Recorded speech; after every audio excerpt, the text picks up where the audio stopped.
सूचना केवल हमारे विचार हैं, वित्तीय सलाह नहीं। निर्णय लेने से पहले खुद शोध करें। किसी भी लाभ या हानि के लिए हम उत्तरदायी नहीं हैं।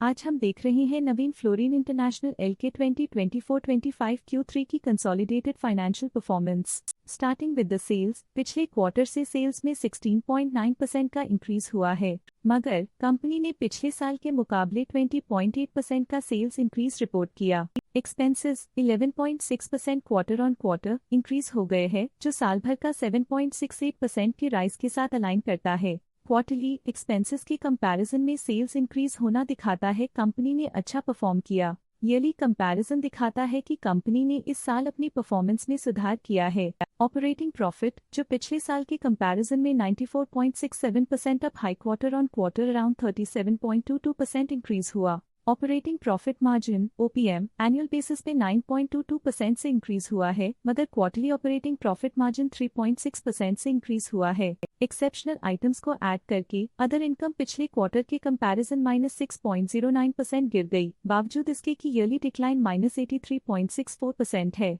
इंटरेस्ट एक्सपेंसेस पिछले क्वार्टर से 45.82% अप हुआ, लेकिन ईयर ओवर ईयर इंक्रीज 14.25% है। डिप्रिशिएशन कॉस्ट में 5.95% का क्लाइम देखने को मिला और ईयरली बेसिस पे 18.81% का इंक्रीज देखने को मिला। प्रॉफिट बिफोर टैक्स एनुअली 11.19% बढ़ा, लेकिन प्रोसीडिंग क्वार्टर से 40.74% बढ़ा। इस साल कंपनी ने 19.69% टैक्स पे किया और क्वार्टरली कंपनी ने 22.61% टैक्स पे किया। नेट प्रॉफिट ने ईयर ऑन ईयर 7.15% का इंक्रीज दिखाया, लेकिन लास्ट क्वार्टर से 42.13% का इंक्रीज हुआ है। इस क्वार्टर में कंपनी का परफॉर्मेंस काफी अच्छा रहा। वहीं अगर एनुअल एनालिसिस की बात करें तो इस साल कंपनी का परफॉर्मेंस ठीक रहा। अर्निंग्स पर शेयर ईपीएस में साल भर में 1.13 का इंक्रीज देखा गया, लेकिन क्वार्टरली में 42.11% की बढ़ोतरी भी नजर आई। इस क्वार्टर में कंपनी का ईपीएस काफी अच्छा रहा। साल का ईपीएस ठीक रहा, कुछ ग्रोथ और एफिशिएंसी इंप्रूवमेंट्स के साथ।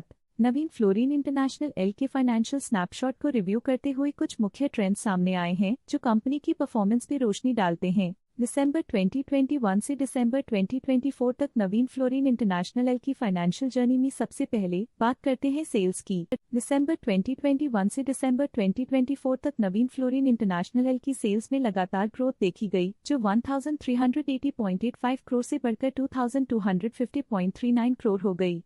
ये कंसिस्टेंट ग्रोथ मार्केट कंडीशंस के पॉजिटिव इम्पैक्ट को दर्शाती है। अब बात करते हैं एक्सपेंसेस की। एक्सपेंसेस पिछले 4 सालों में 1036.05 करोड़ से बढ़कर 1785.33 करोड़ हो गए हैं। यहाँ सेल्स बढ़ रही हैं और एक्सपेंसेस भी बढ़ रहे हैं। बढ़ती सेल्स और एक्सपेंसेस ग्रोथ और इन्वेस्टमेंट को इंडिकेट करते हैं, पर सस्टेन प्रॉफिटेबिलिटी के लिए केयरफुल मैनेजमेंट जरूरी है। ऑपरेटिंग प्रॉफिट दिसंबर 2022 में 442.8 करोड़ के आसपास रहा और फिर 2024 में 465.06 करोड़ तक पहुंच गया।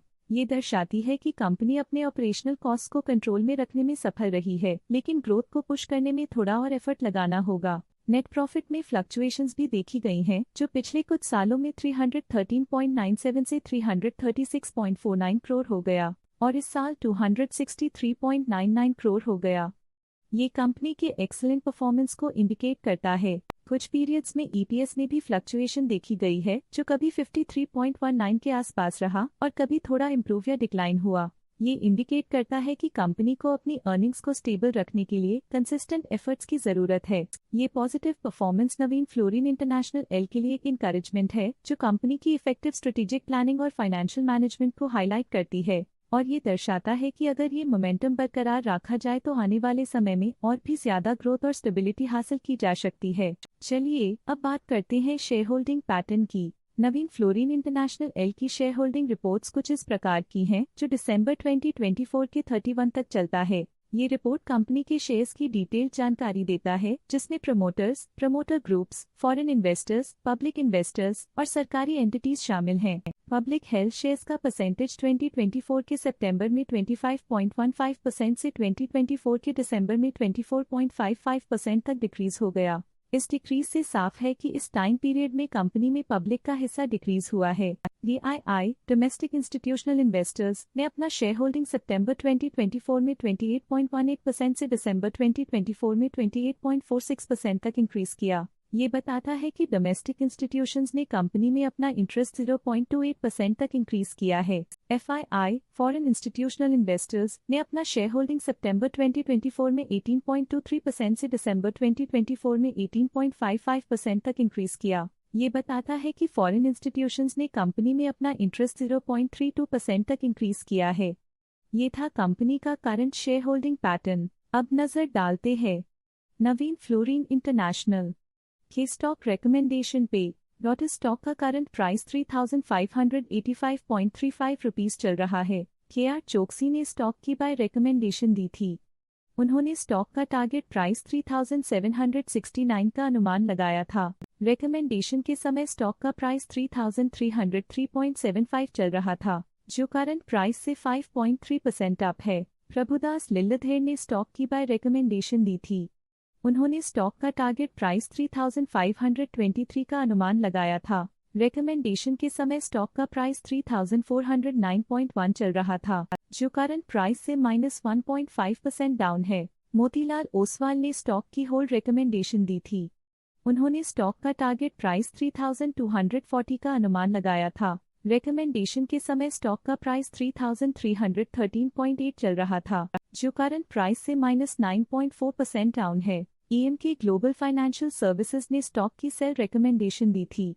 उन्होंने स्टॉक का टारगेट प्राइस 3,500 का अनुमान लगाया था। रिकमेंडेशन के समय स्टॉक का प्राइस 3,429.05 चल रहा था, जो करंट प्राइस से -2.2% डाउन है। आज के लिए फाइनेंशियल सेक्टर में इतना ही। देखने के लिए धन्यवाद। स्टॉक लेटेस्ट न्यूज अपडेट के लिए चैनल को सब्सक्राइब करें और वीडियो को लाइक एंड शेयर करें।